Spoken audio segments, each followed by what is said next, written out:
In this video, we're going to show you how to connect Locate Inventory to QuickBooks Online. I'm Lance, inventory software expert since 2006. Let's go to Locate. Okay, so I've got Locate pulled up here. I'm logged in. I'm on the home screen. First place we want to go is the Setup section up here on the top right here. And then we'll select Services. We're going to add a new service. So over here on the left, you'll see all the list of services I've previously selected and set up. So we're going to click New Service, and then in the middle, click Service Type, select Accounting, and then over here on the right, we'll select Service Offering and select QuickBooks Online. You'll see we can also connect to QuickBooks Desktop or Zero. We're going to connect to QuickBooks Online. Then click Save. Let it churn and do its thing. And here we have a new screen, the QuickBooks Online screen, with the different settings we can choose to connect, the bill settings, the authentication settings. This authentication setting is kind of cool. I use that. I don't know, can't think of a time that a regular user would use that, but I'm going to use it in this demo to connect to a sandbox, and a sandbox is from the Intuit developer program. So you need to be an Intuit developer, have an Intuit developer account, and create a sandbox in there to connect Locate to sort of a dummy version. Now, what's good to do for those of you that are using Locate for the first time is to create a copy of your QuickBooks account and connect the Locate sandbox version to your QuickBooks Online dummy account. When you first sign up for Locate, oftentimes you'll be given two accounts, a test account and a live account. So you'll set your data up in the test account first and connect to a copy of your QuickBooks Online account to learn the software program, become familiar with it, and test it out.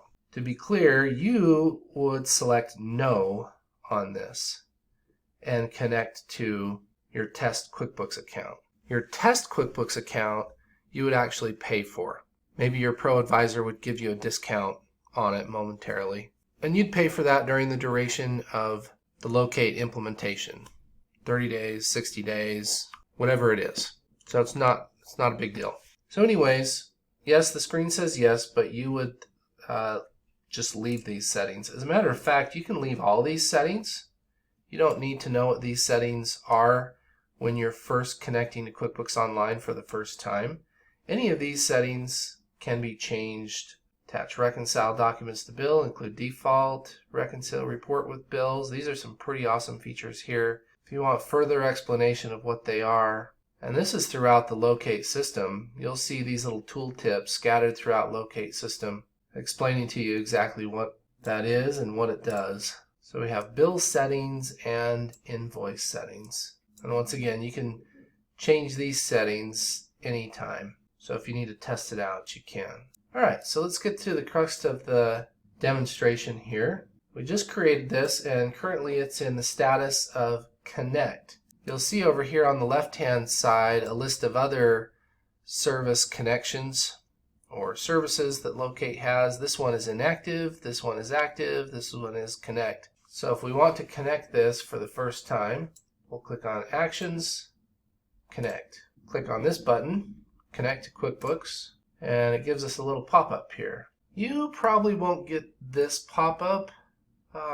I have multiple QuickBooks accounts that I play around with, and so it's giving me this warning symbol or this warning sign, thinking that I need to put a lot of thought into this, but my QuickBooks accounts are all test accounts, so I'm not concerned about it. So I'll move on, and I'm connected. So great, that's exciting. Yeehaw. Now what? Are we done? No way. No way, we are not done. The next step is to connect the accounts. So yeah, we're connected, but nothing is really going to work in Locate until we come here to the account mapping and map the accounts in Locate to the chart of accounts in QuickBooks Online. So you'll notice under this account and account type, it's just blank. So the next step is to go through the account mapping. We'll start with this one here, accounts receivable. I'll click Edit, select accounts receivable. There's only one accounts receivable account. Select the accounts receivable account and click Save. Locate has the most robust integration to the chart of accounts I've seen so far. There's about 30 some odd account settings. They've really put a lot of thought into all the different types of transactions that could potentially create a posting transaction to QuickBooks. Now the beauty of this also is you may see that there's an account that you won't use. If you actually will never use it, you won't have to map it right here. And if you don't map it, you'll never get an error message. But let's say you don't think you're going to use the account, but surprisingly later on you do use the account. If you don't map the account right here, what's going to happen is in the top right hand corner we have this little message area. Notice it's got a little red 1. I have one unread message. And a message will show up in here telling you you need to map the account because you've created a transaction or you tried to create a transaction that requires that account mapping. So no big deal. There are some transactions that require account mapping and you won't be able to proceed unless you first map the account.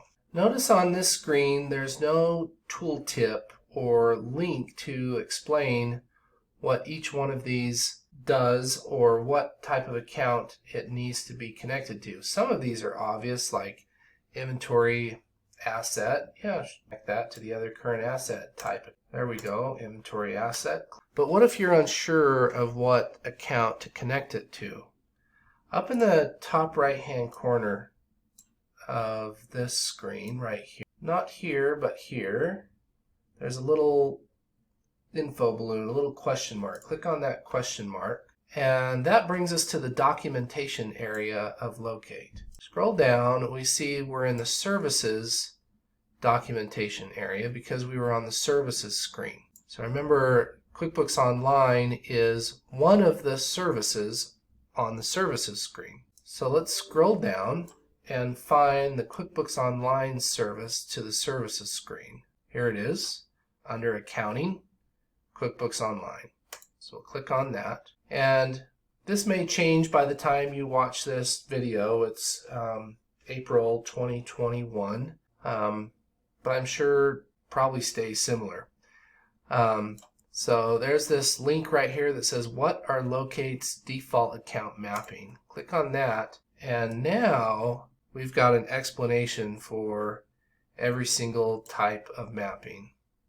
Overpayment clearing, and it's got a link on it. The type of account it should be mapped to, and description of what it's used for. So I imagine you'll be going here a lot. I reference this every time I connect Locate to QuickBooks. It's a good reminder, a good refresher. If we click on this link here, some of these have links with even further explanation describing what type of transaction uses that account mapping.